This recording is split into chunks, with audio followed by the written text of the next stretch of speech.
할렐루야. 하나님만 바라보는 사람들 TV에 오신 여러분 환영하고 축복합니다. 하가 12번째입니다.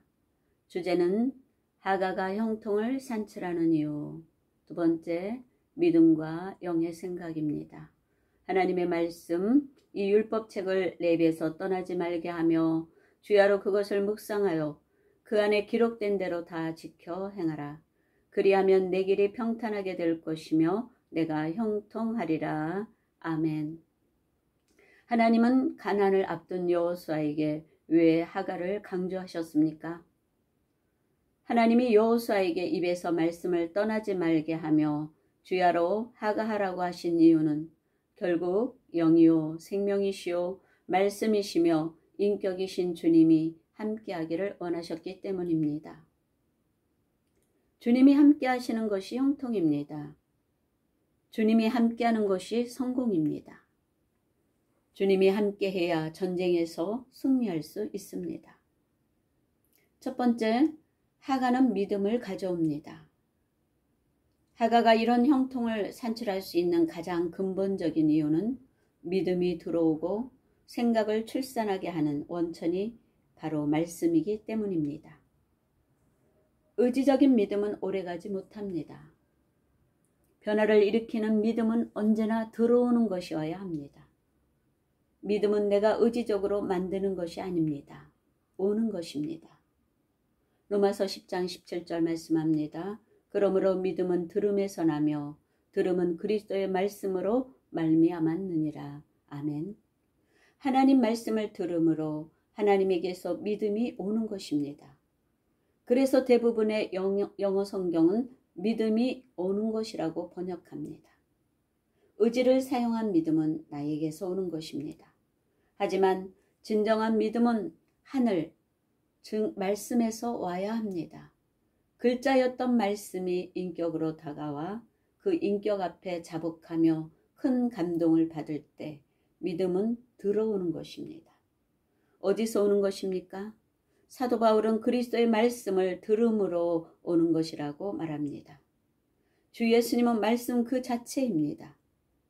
히브리서는 말씀이신 주 예수 그리스도가 믿음의 주요 또 온전케 하시는 이라고 말씀합니다. 헬라어 언어로 학대 해석하면 이렇게 해석할 수도 있습니다. 믿음의 시작이요 끝이신 예수를 바라보자로 해석할 수도 있습니다.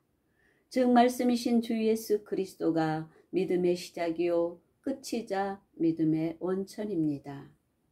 이 말씀이신 주님이 내 심령을 터치할 때 말씀과 함께 믿음이 들어옵니다.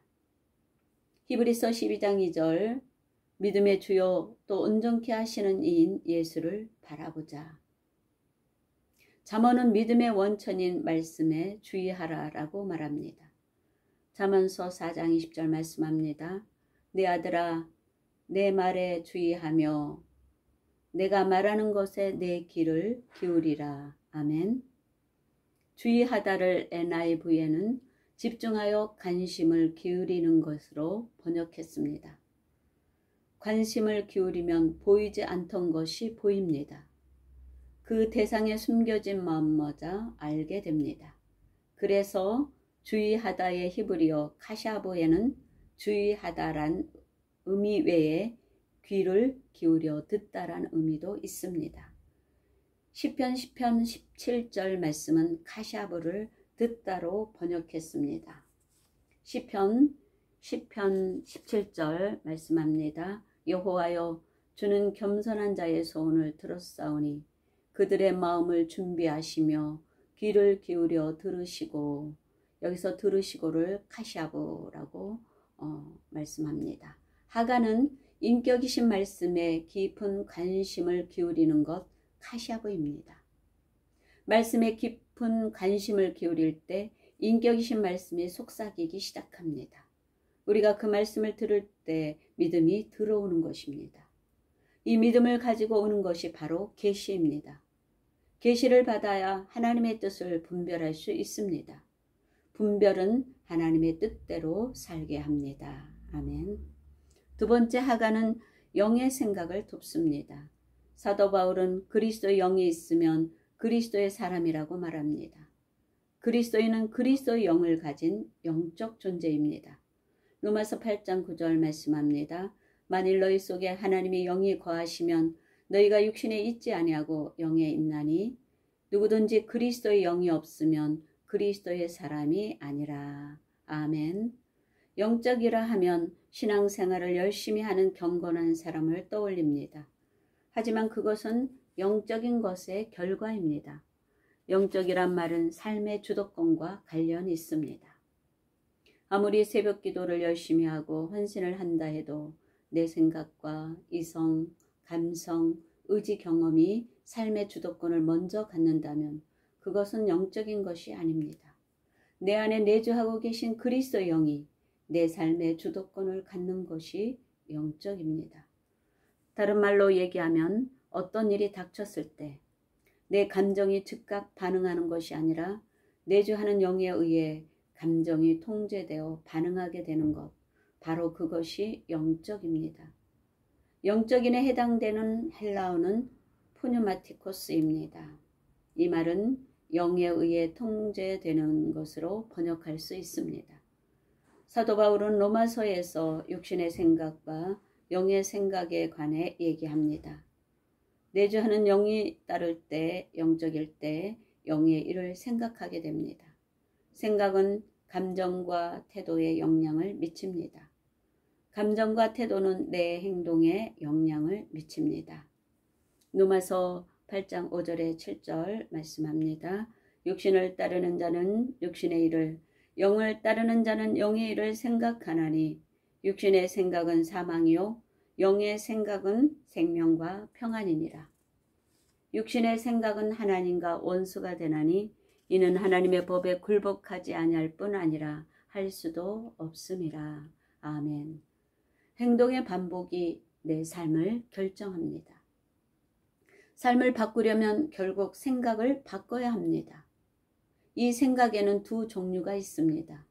육신의 생각 그리고 영의 생각. 육신의 생각으로 살아갈지 영의 생각으로 살아갈지는 내가 선택해야 합니다. 영의 생각은 영에서 옵니다. 영에서 온 생각, 주 예수님의 말씀을 레마, 곧 영이라고 설명하셨습니다. 요한복음 6장 63절 말씀합니다. 살리는 것은 영이니 육은 무익하니라. 내가 너에게 이른 말은 영이요 생명이라. 아멘. 즉 영의 생각은 영에서 오고 그 영은 곧 말씀입니다. 글자였던 말씀이 하가를 통해 인격으로 다가올 때 그것은 영의 소리를 동반한 생각으로 나타납니다. 이때의 생각이 영의 생각이요 이 생각이 믿음을 산출합니다. 이 믿음과 영의 생각이 있을 때 상황을 자신의 눈이 아닌 하나님의 눈으로 보게 됩니다. 육신의 생각에 갇혀 있으면 거인 앞에서 자기 자신을 메뚜기로 보게 되지만 영의 생각과 믿음이 활성화되면 내가 아닌 내 안에 계신 만군의 주를 보게 됩니다. 이 생각이 결국 모든 영역의 형통으로 이끕니다. 아멘. 기도합니다. 주님, 세상을 살아가면서 육신의 생각으로 문제를 바라보면 거인 앞에서 나 자신은 메뚜기로 보게 되지만 영의 생각으로 믿음이 활성화되면 내 안에 계신 만군의 주를 보게 된다고 말씀하셨습니다. 생명의 말씀이 내 안에 들어와 나에게 믿음을 주시고 그 믿음이 하나님의 뜻을 분별하여 하나님의 뜻대로 살게 하시니 감사합니다. 날마다 생명의 말씀이 우리 입에서 떠나지 않아 주님의 음성 내 말을 듣게 하시고 그 말씀에 힘입어 세상을 이기고 마귀를 이기고 자신을 이기는 하나님의 사람들이 다 되게 하여 주옵소서. 생명이신 우리 주 예수 그리스도 이름으로 기도합니다. 아멘. 주님께 영광 감사합니다.